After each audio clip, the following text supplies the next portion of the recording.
사랑하는 성도 여러분, 안녕하십니까? 저는 오늘 이 시간 연합이라는 주제를 가지고 말씀을 성도님들과 나누기로 합니다.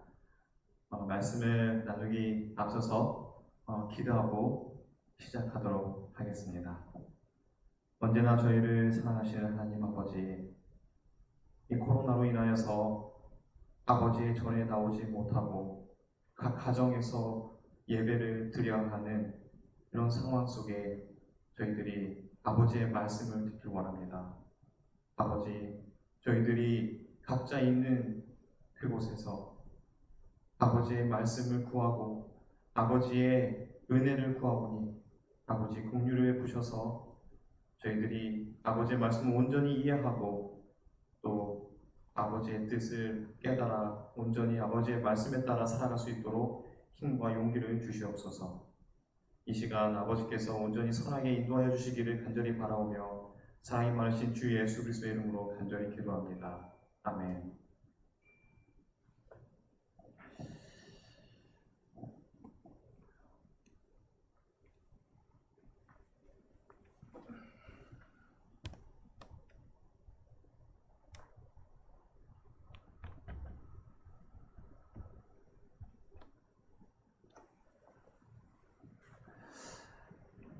네.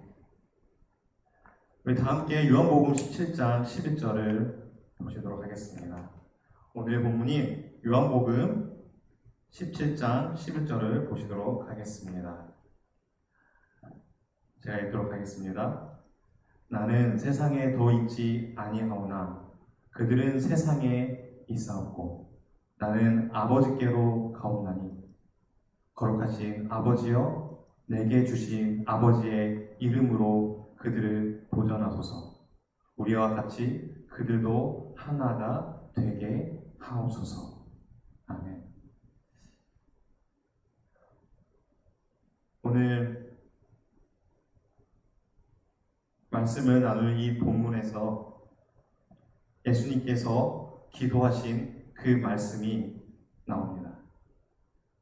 인류의 모든 죄를 짊어지시고 십자가에서 돌아가시기 이전에 예수님께서는 홀로 남겨진 그 제자들을 걱정하셨습니다.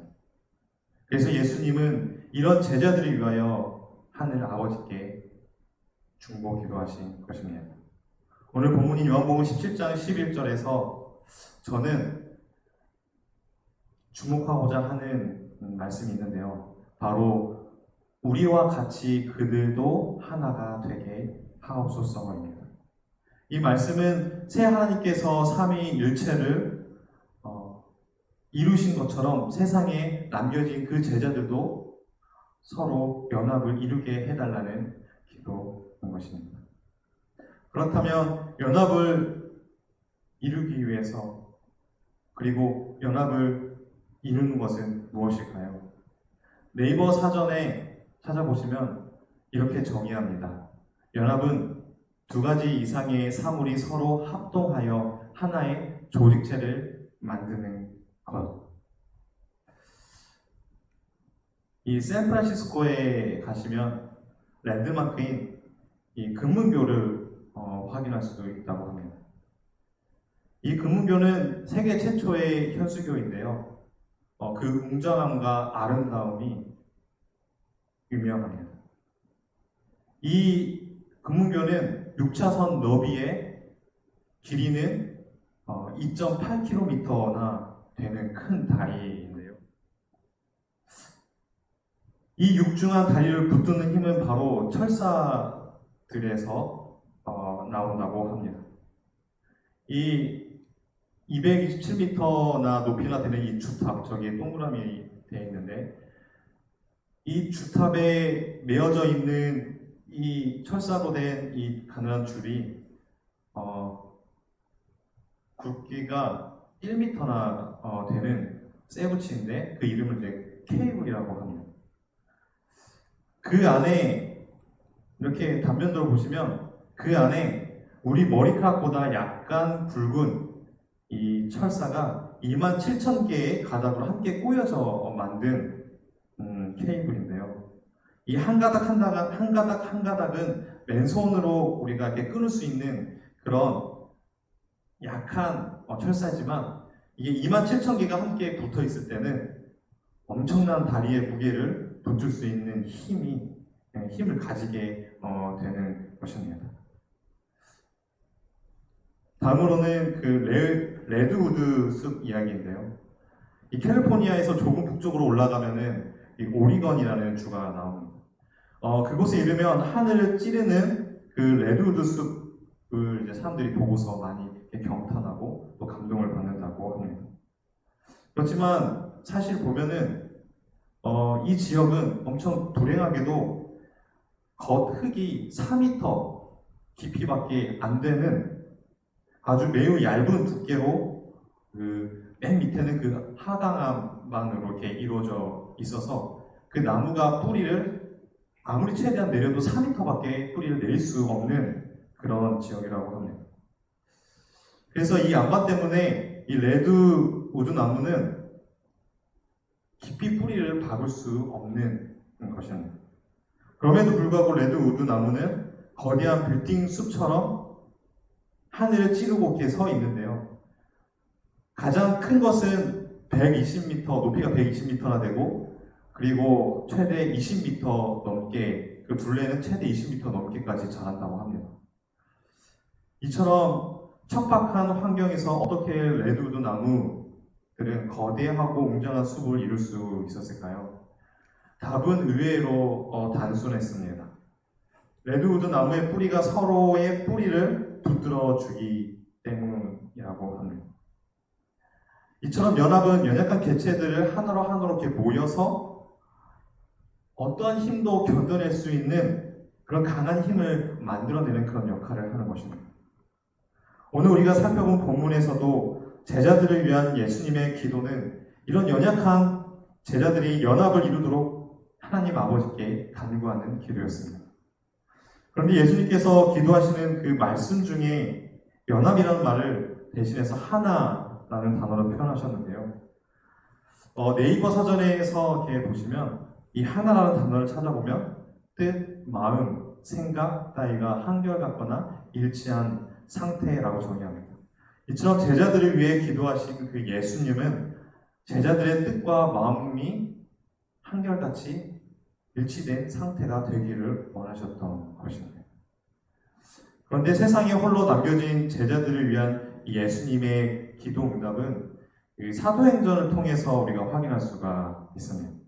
바로 초기 교회의 짧은 시간 동안 폭발적인 부흥을 이룬 그 기록들인데요. 사실 이스라엘에서 시작한 이 복음 운동은 주변 지역에 있는 주변 나라, 국가에 국한하지 않고 그 복음이 폭발적으로 퍼져나갔습니다. 대표적인 사례가 전 세계를 휘어잡고 있었던 로마 제국의 복음이 들어간 것인데요. 당시 로마 제국의 행정관은 기독교는 마치 전염병과 같다라는 발언을 할 정도로 그 복음이 빠르게 확산됐고 또 빠르게 되었던 것입니다. 그런데 이렇게 짧은 시간 동안 복음이 전 세계로 뻗어나갈 수 있었던 그 비결이 무엇이었을까요? 사도행전을 읽어보면 초기 교회의 부흥에 대한 기록이 나옵니다.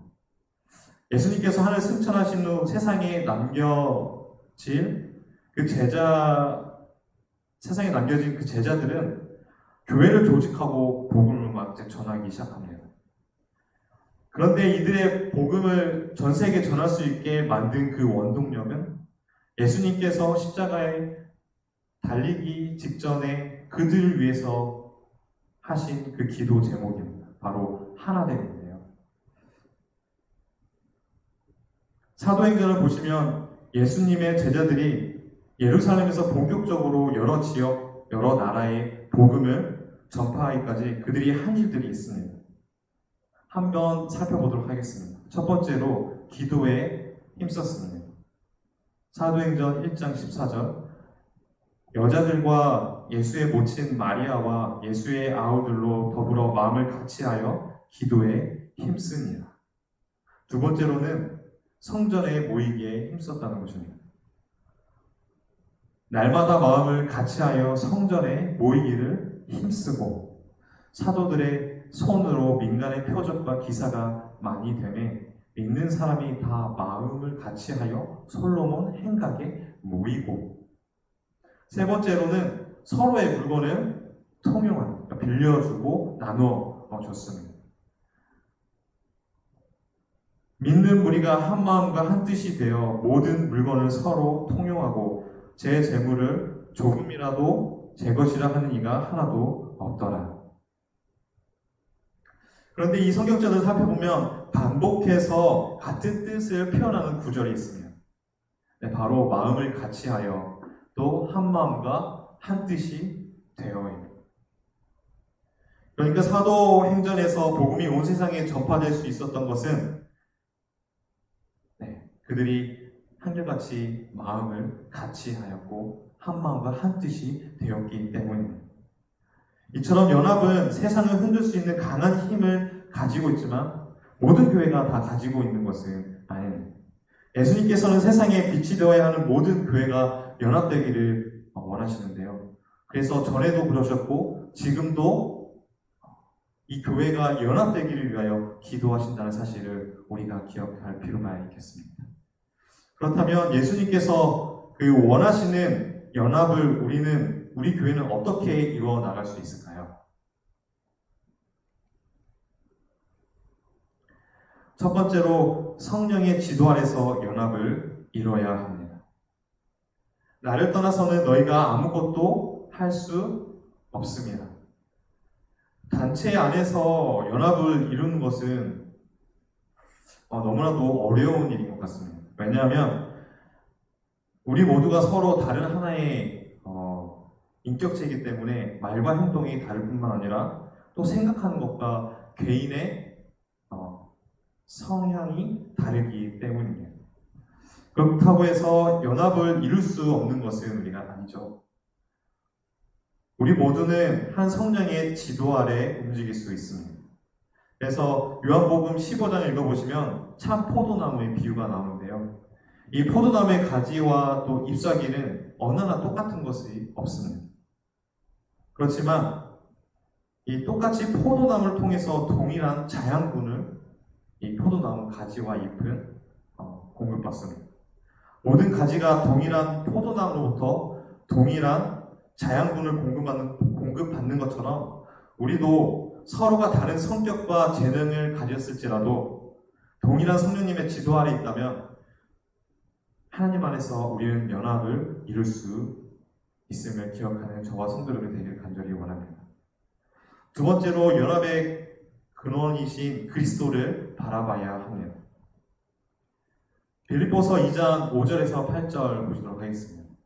너희 안에 이 마음을 품으라. 곧 그리스도의 예수의 마음이 그는 근본 하나님의 본체시나 하나님과 동등됨을 취할 것을 여기지 아니하시고 오히려 자기를 비워 종의 형체를 가지사 사람들과 같이 되셨고 사람의 모양으로 나타나사 자기를 낮추시고 죽기까지 복종하셨으니 곧 십자가에서 죽으심이라. 하나님이셨던 예수님께서 보잘것 없는 그 사람의 모양으로 이 세상에 나타나셔서 자신을 낮추셨다는 이 말씀은 세상 어느 종교에서도 찾아볼 수 없는 우리를 향한 하나님의 사랑입니다.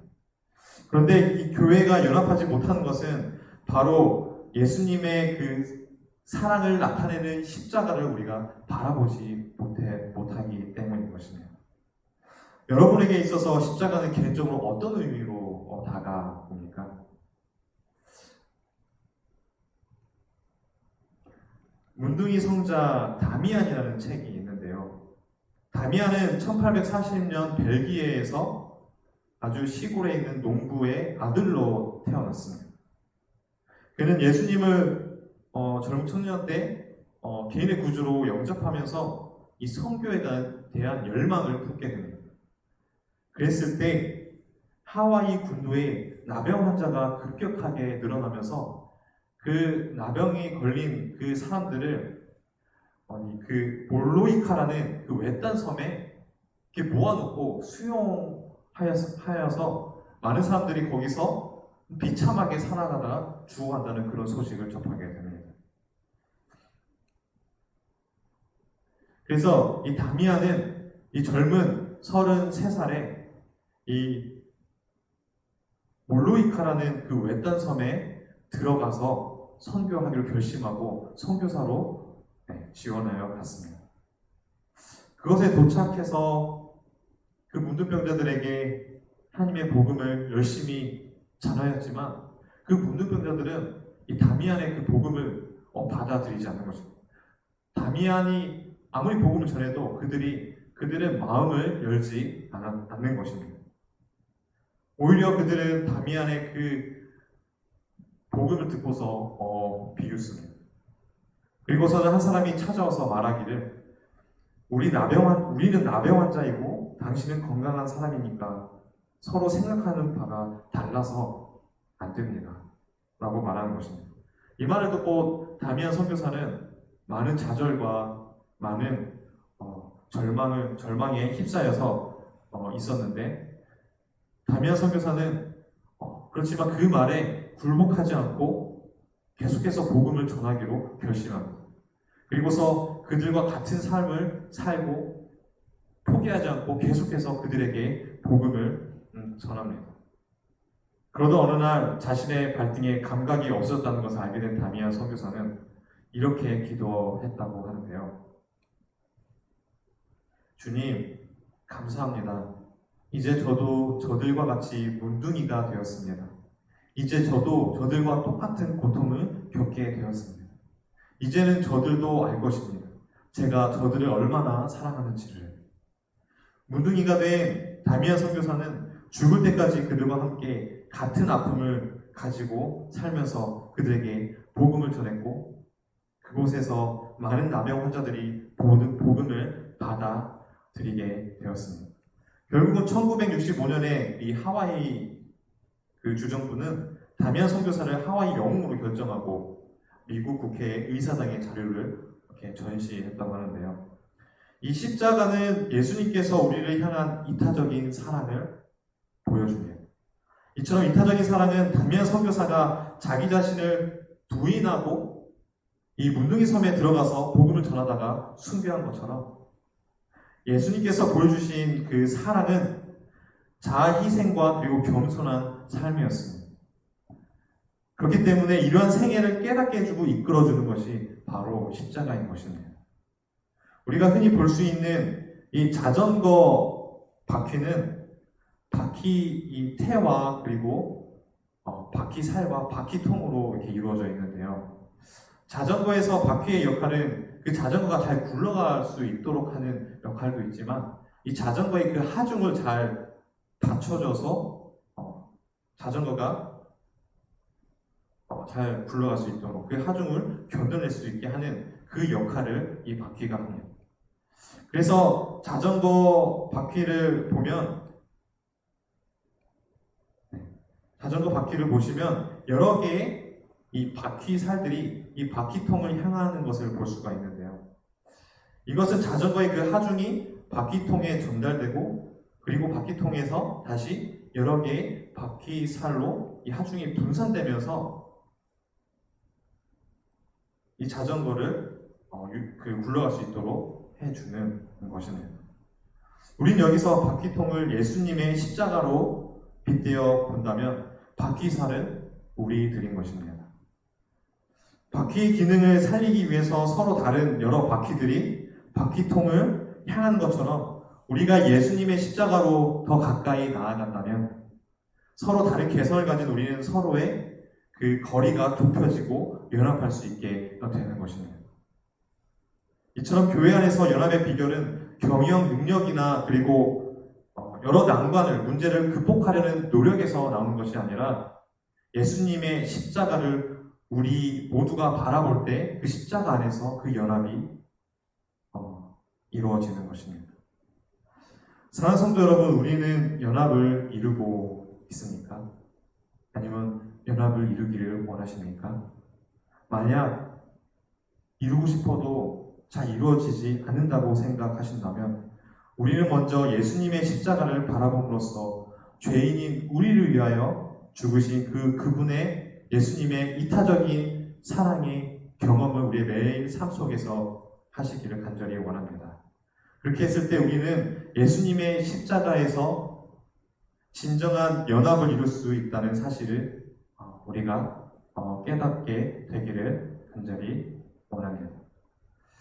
세 번째로 예수님께서 말씀하신 이 연합할 수 있는 비결은 예수님께서 말씀하신 새 계명을 따라야 한다는 것입니다. 새 계명을 너희에게 주노니 서로 사랑하라. 내가 너희를 사랑한 것 같이 너희도 서로 사랑하라. 이 말씀은 예수님께서 다락방에서 제자들의 그 발을 씻어 주실 때 하신 말씀입니다. 예수님께서 그 십자가에서 죽으시고 부활 후 승천하시면 제자들은 홀로 이 세상에 남겨질 것을 아셨던 그 예수님은 그 제자들에게 서로 다투고 또 분열을 만들지 말고 사랑하여서 연합하라고 하신 그 말씀인 것입니다. 그런데 어떻게 사랑하라고 예수님께서 말씀하셨나요? 네, 바로 내가 너희를 사랑한 것 같이. 예수님께서 제자들을 누구보다도 아끼고 사랑하셨죠. 비록 성격이 거칠고 또 무지하고 욕심이 많고 편견에 사로잡혀 있더라 할지라도 예수님은 그들을 무한하게 사랑하셨습니다. 심지어는 십자가에서 돌아가신 그 예수님을 저주하고 배반하였던 그 베드로, 예수님께서는 부활하신 후에 베드로에게 찾아가셔서 끝까지 사랑으로 용서하셨습니다. 우리는 연합을 이루기에 앞서서 예수님께서 제자들에게 보여주신 그 사랑을 실천해야겠습니다. 비록 내 옆에 있는 동역자가 이기적인 모습을 보여도 우리는 그를 사랑해야 합니다. 나에게 직접적인 피해를 줬다 하더라도 사랑하고 용서해야 합니다. 사역하는데 어리숙하고 서툴더라도 우리는 사랑으로 이해하고 또 이끌어줘야 합니다. 왜냐하면 예수님께서 그 사랑을 우리에게 보여주셨기 때문입니다. 그런데 사랑은 나 자신의 이기적인 오만함을 깨닫는 그 순간부터 할 수 있는 것인데요. 제가 설교를 준비하면서 자료를 찾다가 이런 글이 있어서 가져왔습니다. 모든 사랑은 어느 정도의 희생을 바탕으로 해야 좀 더 단단하고 오래도록 유지될 수 있다. 그런데 나는 나 아닌 누군가의 희생은 그저 사랑으로, 나의 희생은 나를 이해하지 못하는 누군가의 이기심으로 그렇게 치부했던 것 같다. 누군가의 희생은 당연한 것으로, 나의 희생은 대단한 사랑인 줄 알고 나는 그렇게 오만하고 이기적이었다. 근데 이 글을 읽으면서 제 마음이 찔림을 받았습니다. 오늘 나의 희생은 대단하고 고결한 것처럼 생각하지만 동역자의 희생은 당연한 것처럼 혹시 여기고 있습니까? 2000년 전 예수님께서는 우리의 고통을 남의 것으로 여기지 않으시고 자신의 것으로 여기셨습니다. 예수님께서는 우리들의 죄가 만들어낸 사망과 그리고 파멸을 감당하실 필요가 없으셨습니다. 그럼에도 불구하고 그분은 우리를 너무나도 사랑하셔서 이 땅에 내려오셔서 우리의 죄를 짊어지시고 십자가에서 죽으시면서 누구도 할 수 없는 위대하고 고결한 이타적인 사랑을 그 십자가에서 우리에게 보여주셨습니다. 사랑하는 성도 여러분, 오늘 이 시간 우리를 십자가에서 죽기까지 사랑하신 그 사랑하신 예수님께서 내가 너희를 사랑한 것 같이 너희도 서로 사랑하라고 우리에게 말씀하시네요.